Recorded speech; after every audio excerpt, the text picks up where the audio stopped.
Hi అండి. ఈరోజు ఒక హెల్దీ లడ్డూని ఎలా తయారు చేయాలో చూద్దాము.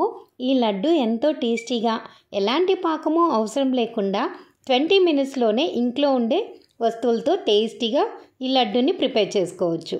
వారం 10 రోజుల పాటు నిలవ ఉండే ఈ లడ్డూని ఒక్కసారి ప్రిపేర్ చేసి చూడండి. ఎలా చేయాలో చూద్దామా మరి? దీనికోసం 3/4 కప్పు పల్లీల్ని తీసుకొని దోరగా వేపుకోండి. పచ్చిగా లేకుండా సన్న మంట పైన దోరగా వేపుకోండి. దోరగా వేగిన తర్వాత ఒక ప్లేట్లోకి తీసుకొని పక్కన పెట్టుకోండి. ఆ తర్వాత ఏ కప్పుతో పల్లీల్ని తీసుకున్నామో అదే కప్పుతో 1/4 కప్పు నువ్వుల్ని తీసుకోండి. దాన్ని కూడా ఒక ప్యాన్లోకి వేసుకొని దోరగా వేపుకోండి. పల్లీల్ని ఈజీగా మాడిపోయే అవకాశం ఉంటుందండి. కాబట్టి మాడిపోకుండా దోరగా వేపుకున్న తర్వాత పక్కకు తీసుకొని పెట్టుకోండి. ఇప్పుడు పల్లీల్ని పొట్టు తీసేసుకోండి.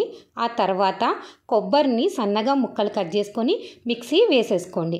మిక్సీ వేసేసుకున్న కొబ్బరిని ఏ కప్పుతో పల్లీల్ని కొలుచుకున్నామో అదే కప్పుతో 2 కప్పుల కొబ్బరి తురుముని పెట్టుకోండి. ఆ తర్వాత పక్కన పెట్టుకున్న పల్లీల్ని నువ్వుల్ని కూడా బరకగా మిక్సీ పట్టుకోండి. పౌడర్లా కాకుండా బరకగా మిక్సీ పట్టుకోండి.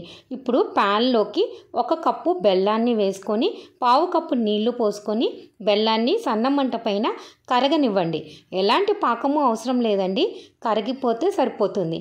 అందులోకి మనం పక్కన పెట్టుకున్న కొబ్బరి తురుముని వేసుకొని కొబ్బరి బెల్లము 2 కలిసేట్టుగా కలుపుకోండి.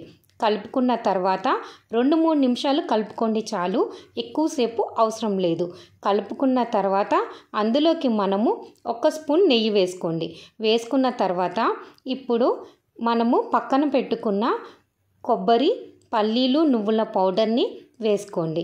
వేసుకొని దాన్ని కూడా 2-3 నిమిషాలు కలుపుకోండి. ఎక్కువసేపు కలిపితే పొడి పొడిలాడిపోతుందండి. కాబట్టి ఎక్కువసేపు వేగకుండా 2-3 నిమిషాలు మొత్తం కలిపేసుకొని దాన్ని మనం చేత్తో పట్టుకొని చూస్తే ఒక ఉండయ్యే విధంగా కలుపుకోండి. మనం పట్టుకొని చూసి ఉండయ్యే విధంగా ఉన్నప్పుడు దాన్ని స్టవ్ ఆఫ్ చేసుకోవటమే అండి.